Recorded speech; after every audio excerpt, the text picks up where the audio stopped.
இந்த விழாவுக்கு வந்திருக்கும் பத்திரிகை, தொலைக்காட்சி, இணையதளம் நண்பர்கள் அனைவருக்கும் வணக்கம். அழகான ஒரு மேடை. அது உங்களுக்கு பார்த்தாலே தெரியும்.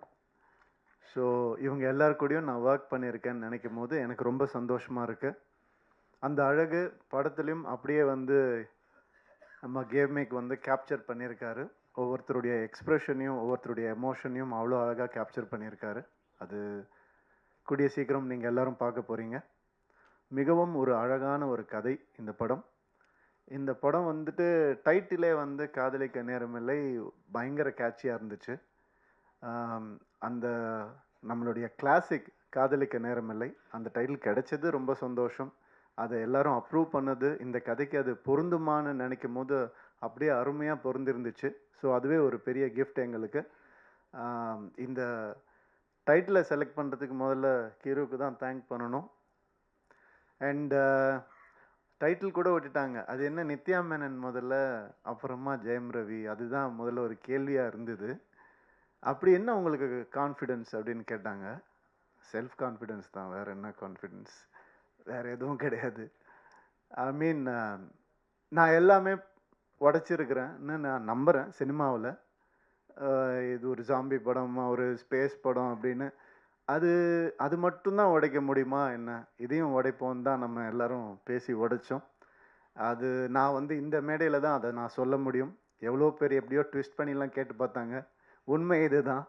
அண்ட் இந்த ஒரு விஷயம் மாறியிருக்கு அப்படின்னு நினைக்கும்போது, எனக்கு பர்சனலா ஆஸ் அ ஹியூமனா, ஆக்டர்லாம் விட்டுருங்க. ஆஸ் அ ஹியூமனா எனக்கு ரொம்ப சந்தோஷமா இருக்கு. இது வந்து நான் ஷாருக் கான் சார் கிட்டேருந்து தான் காப்பி அடிச்சேன். அவர் தான் அவர் கம்பெனியில முதல்ல ஹீரோயின் பேர் போடணும்னு ஆசைப்பட்டாரு. அதே மாதிரி நான் எப்பல்லாம் பெண் இயக்குனர்களோட நான் வந்து நடிக்கிறேனோ, அப்போ வொர்க் பண்றேனோ, அப்ப எல்லாம் இந்த மாரி பண்ணணும்னு நான் நெனச்சிட்டு இருக்கேன். அதுக்கு சப்போர்ட் பண்ண உங்க எல்லாருக்கும், என் ஃபேன்ஸ்க்கு எல்லாருக்குமே ரொம்ப ரொம்ப நன்றி. உண்மை என்னன்னா, இது ஒரு மாயைய பெண், ஆணுன்னு நம்ம கிரியேட் பண்ணி வச்சிருக்கோம். பெண் இல்லாம ஆணுக்கு அர்த்தம் இல்ல. ஆண் இல்லாம பெண்ணுக்கும் அர்த்தம் இல்ல. இதுதான் உண்மை. இதே மாரி தான் எல்லாமே. பிளாக், ஒயிட் எது எடுத்துக்கிட்டாலும் அந்த ஆப்போசிட் மீனிங் இருந்தா மட்டும் தான் அது மீனிங்காவே ஃபார்ம் ஆகும். ஸோ அந்த ஒரு வகையில வந்துட்டு ரொம்ப நல்ல விஷயம் நடந்திருக்குன்னு நான் நெனைக்கிறேன். அண்ட் எனக்கு இப்போ நான் எல்லார பத்தியும் பேசியிருக்கேன், நெறைய பேசியிருக்கேன். என்ன பத்தி கொஞ்சம் பேசலான்னு இன்னைக்கு ஒரு முடிவுக்கு வந்திருக்கிறேன். யாரும் தப்பா எடுத்துக்க வேண்டாம். இந்த நேரத்த அதுக்கு யூஸ் பண்ணலான்னு. ஏன்னா என்னுடைய கெரியர்லயோ, லைஃப்லயும் இது ஒரு முக்கியமான டைமா நான் பார்க்குறேன். அதனால இந்த முடிவ நான் எடுத்தேன். அதுக்கு சப்போர்ட் பண்ணுவீங்கன்னு நம்புறேன். ஒரு தம்ஸ் அப் காமிச்சீங்கன்னா நல்லாருக்கும். Okay. Thank you. Thank you sir. இந்த நெறைய அதான் அவங்க நம்ம உங்க பேரு தெரியல எனக்கு. சாரி. சப்னா சொன்ன மாதிரி வந்துட்டு, வெற்றி வந்தாலும், தோல்வி வந்தாலும் ஒரே மாரி இருக்கேன் அப்படிங்கிறதுக்கு என்ன காரணம்னா, இப்ப நான் சொன்ன ஆண், பெண் தான். வெற்றி இல்லாம தோல்வியும் இல்ல, தோல்வி இல்லாம வெற்றியும் இல்ல. எனக்கு வந்துட்டு ஒரு 2014ல இந்த மாரி கொஞ்சம் ஒரு தோல்வியான ஒரு டைம் இருந்தது. 3 வருஷம் ஒரே படம் பண்ணேன். அதுக்கப்புறம் என்னால ஒரு இன்டர்வியூ கூட குடுக்க முடியல. ஏன்னா ஒரு லுக் இருந்தது. அந்த ஒரு மாயையில என்ன அப்படியே வச்சிருந்தாங்க. அதுக்கப்புறம் எனக்கு ஒரு மாரி கொஞ்சம் கஷ்டமா இருந்தது. என்னடா இப்படி இருக்கேன்னு, படமும் சரியா போல. தோல்வி அடைஞ்சது. ஸோ அப்ப நான் யோசிச்சேன். நான் ஏதாவது தப்பு பண்ணியிருக்கேனா அப்படின்னு யோசிச்சேன். நான் தப்பா நடிச்சிருக்கேனா? நான் வந்துட்டு தப்பான கதை செலக்ட் பண்ணேனா? நான் அப்படி யோசிக்கும்போது, என் சைட்ல இருந்து எந்த ஒரு தப்பும் எனக்கு தோணல. அப்புறம் நம்ம எதுக்கு துவண்டு போனோம்? உன் சைட்ல தப்பு இல்லாதப்ப. அடுத்த வருஷமே 3 ஹிட் ஒரே வருஷம். ரோமியோ, ஜூலியட், பூலோகம், தனி ஒருவன் 3 ஹிட் குடுத்தேன் நானு. அது வந்துட்டு ஏன் அப்படின்னா, அந்த ரியலைசேஷன் தான். வெற்றிக்கும் தோல்விக்கும் பெரிய டிஃபரன்ஸ் இல்ல. ஒருத்தர் தோத்து போய், துவண்டு போய் கீழ விழுந்துட்டாங்கன்னா, அவரு தோல்வி அடைஞ்சவர்ன்னு சொல்றோம். அது கிடையாது. அவரு திருப்பி எந்திரிக்காம இருந்தா தான் அவர் தோல்வி அடைஞ்சவர். திருப்பி எந்திரிச்சுட்டாருன்னா, அவரு தோல்வியே கிடையாது. இந்த வருஷம் நான் திருப்பி எந்திரிப்பேன்னு சொல்ல வரேன். வேற ஒண்ணும் இல்ல. Thank you so much. அதுக்கான நெறைய நல்ல படங்கள் ஒரு லிஸ்ட் என்கிட்ட இருக்கு. நல்ல லைனப்ஸ் என்கிட்ட இருக்கு. நல்ல திறமையான டைரக்டர்ஸ் என் கூட இருக்காங்க. அடுத்தது சுதா கொங்கரா மேம் கூடயும் இன்னொரு படம் பண்றேன். பெண் இயக்குனர். ரொம்ப சந்தோஷமா இருக்கு. எனக்கு பெண் இயக்குனரை வேறு எப்படி அட்ரஸ் பண்ணுறதுன்னு தெரியல, அதனால அப்படி தான் நான் சொல்கிறேன். ஸோ அது ஒரு பெரிய டேர்ம் கிடையாது, டிரெக்டர் அவ்வளோதான். ஸோ இந்த மாதிரி நிறைய நல்ல விஷயங்கள் என் லைஃப்பில் நடந்துட்டு இருக்குது. ஒரு நல்ல மாற்றங்கள் நடந்துகிட்ருக்கு. கிளியராக திங்க் பண்ண முடியுது அண்ட் சந்தோஷமாக இருக்கேன். Thank you so much. காதலிக்க நேரமில்லை பற்றி கொஞ்சம் பேசிடுறேன். இந்த படம் வந்துட்டு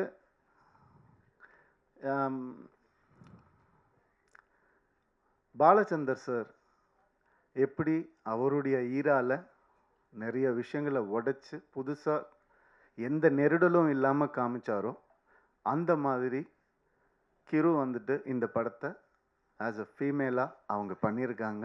அவங்களுக்கு பாலச்சந்தர் சாருக்கு கிடைச்ச அந்த பேர் இந்த படத்து மூலமா கிடைக்கணும்னு நான் மனசார வேண்டிக்கிறேன். அண்ட் இந்த படம் பல உண்மைகளை வெளிக்கொண்டு வந்திருக்கு. உண்மைகள்லாம் ஒளிச்சு வச்ச உண்மைகள் கூட கிடையாது, நம்ம ஏற்றுக்க முடியாத உண்மைகளை வந்துட்டு வெளிக்கொண்டு வந்திருக்கு. அண்ட் இந்த படம் இந்த ஜென்ஸி அப்படிலாம் நம்ம சொல்கிறோம் இல்லையா, அது வேறு வழி இல்லை சார், நம்ம மாறி தான் ஆகணும். நீங்கள் வந்து பேப்பரும் பேனாவும் சில வருஷம் முன்னாடி பிடிச்சிட்டு உட்காந்துருந்தீங்க, இப்போ கேமராவை கையில் பிடிச்சிட்டு உட்காந்துருக்கிறீங்க. அந்த மாதிரி இந்த படம் சில மாற்றங்களை கொண்டு வரும். அது ரொம்ப நவீனமாக இருக்கும், ரொம்ப மாடர்னாக கண்டிப்பாக இருக்கும். அந்த சில கான்செப்ட்ஸ் வந்துட்டு சொல்கிறது வந்து மிக தைரியம் வேணும். எப்படி வந்துட்டு கிரு வந்துட்டு ஒரு டயலாக், அதாவது உங்கள் எல்லாத்தையும் வந்து உங்களுடைய எல்லா பிரச்சனையும் வந்துட்டு ஃபெமினிஸ்ட் ஆங்கிளில் திணிக்காதீங்கன்னு ஒரு ஃபீமேல் டைரக்டர் சொல்லும் போது அதுக்கான வேல்யூ வந்துட்டு 100 மடங்கு அதிகமாகுது. ஸோ அதனால இந்த மாதிரி விஷயங்களை பேலன்ஸாக சொல்லியிருக்கிற ஒரு படம் காதலிக்க நேரமில்லை.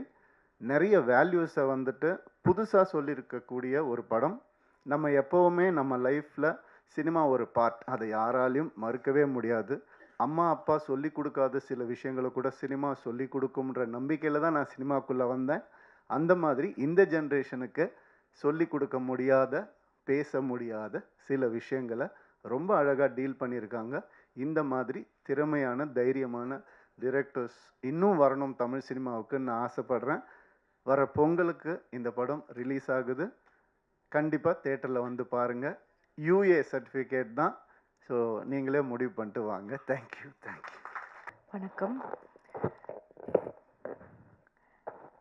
Thank you everybody for being here.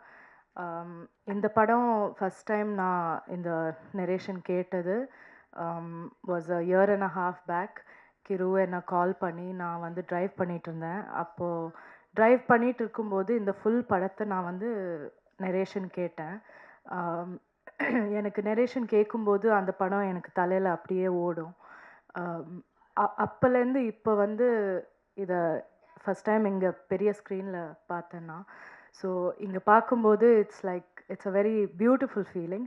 And எப்போவுமே அது இருக்கும் என் தலையில், அது ஓடின அந்த படம் அதே மாதிரி ட்ரான்ஸ்லேட் ஆகுமா, இந்த ஸ்க்ரீனில் ட்ரான்ஸ்லேட் ஆகுமான்னு எப்போவுமே ஒரு க்யூரியாசிட்டி இருக்கும் எனக்கு. I'm so happy. இந்த ஃபைனல் ப்ராடக்ட் வந்து இது பார்க்கும்போது அது ரொம்ப ரொம்ப பியூட்டிஃபுல்லாக இருக்குது. கிரு வந்து she is a wonderful writer. எனக்கு not just as a director but as a person everything I'm very fond of her. So wish you the best Kiru. And எல்லாருமே my wonderful cast, my friends Ravi, Vinay, Banu, Yogi B, எல்லாருமே ஒரு settle வந்து even ஒருத்தர் 1% வந்து ego எடுத்துகிட்டு உள்ளே வந்தால் அது வந்து ஒரு டிஸ்டர்பிங் விஷயமா இருக்கும். இந்த செட்டில் மட்டும்தான் அந்த மாதிரி ஒருத்தர் கூட இருக்கல. Not from the hero, not from the director, not from anybody. So அந்த எக்ஸ்பீரியன்ஸை வந்து நான் எப்போவுமே I will always remember. And like I always say, அவங்க கூட வந்து for a lifetime if I have to do films I'll be happy இந்த crew கூட பண்ணுறது. அந்த ஃபைனல் அவுட்புட் வந்து ரமான் சாரோட மியூசிக், ரமான் சார் பண்ணுறாங்கன்னு கிரு சொன்னப்போ அது ஒரு பெரிய ரிலீஃபாக இருந்தது. இந்த மாதிரி ஒரு படம் ரமான் சார் பண்ணால் அது வந்து டாப் லெவலில் இருக்கும். அதுக்கு மேலே nobody can do better than him. So final product வந்து the visual is the most important, and Gamik, you have done the best that we could have got for this film. Thank you for making us look so wonderful and for making the film look so rich and so beautiful.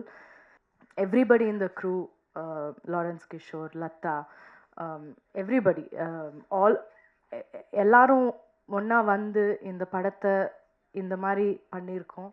And நான் ரொம்ப ப்ரௌடாக இருக்கேன் இந்த படம்.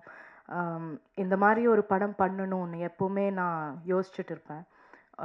ஒரு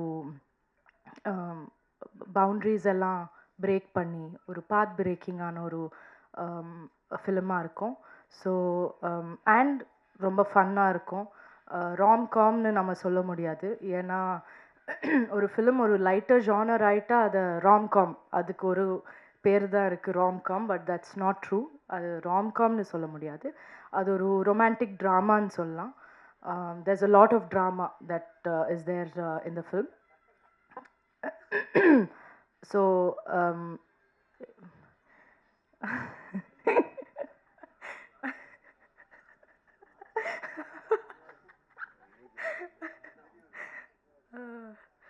so நான் வந்து like I set, நான் ரொம்ப ப்ரௌடாக இருக்கேன் இந்த படத்தை பார்த்து.